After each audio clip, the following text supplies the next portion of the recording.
हाय, snacks मेन्यूमध्ये तुमचं स्वागत आहे। आज आपण करूया कांद्यावरची ओली आंबट। ही ओली आंबट मी धुवून घेतलेली आहे। ती खूप बारीक असते ना, त्याला खूप वेळ लागतो आणि आधी स्वच्छ करून घेतलेली आहे। आणि आता मी करायला घेते। पॅन मध्ये मी तेल टाकून घेते। पॅन गरम करत ठेवला होता।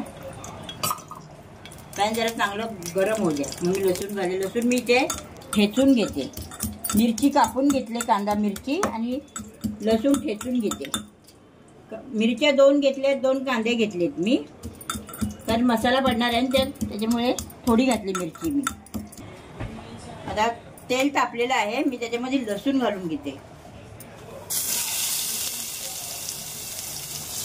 लसूण जरा तडतडला मी त्याच्यामध्ये कांदा आणि मिरची घालून घेईन। जास्त करपवून नाही घ्यायचा लसूण।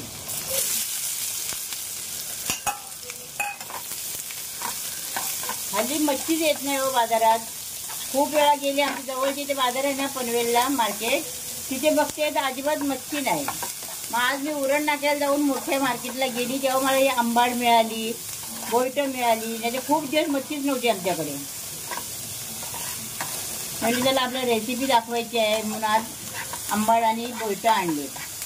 कांदा छान फ्राय करून झालेला आहे, कांदा मिरची।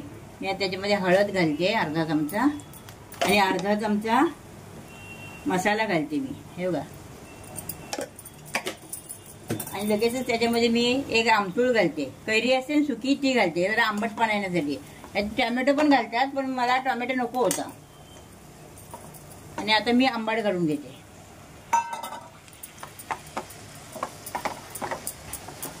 छान फ्राय करून घेऊया। आता किती आहे असं ही ओली आंबट? ही मी 50 रुपयाची आणलेली ग, पण तुला एकटी पुरतीच करायची होती ना, म्हणून 50 रुपयाची आणली। ही निवडायला खूप कठीण जाते, वेळ लागतो ना, बारीक बारीक असते अगदी, पण खायला चांगली लागते। मी आता त्याच्यामध्ये मीठ घालते आणि मग जरा 5 मिनिटं आपण वाफ देऊया।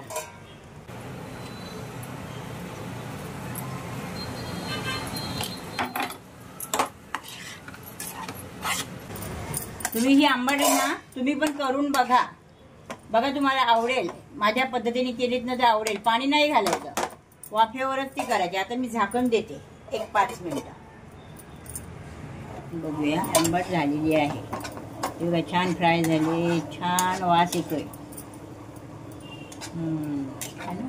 थोडा मोठा गॅस करते आणि एक उकळ घेते, छान कोथिंबीर टाकून घेते वर, आणि मी आता गॅस बंद करते।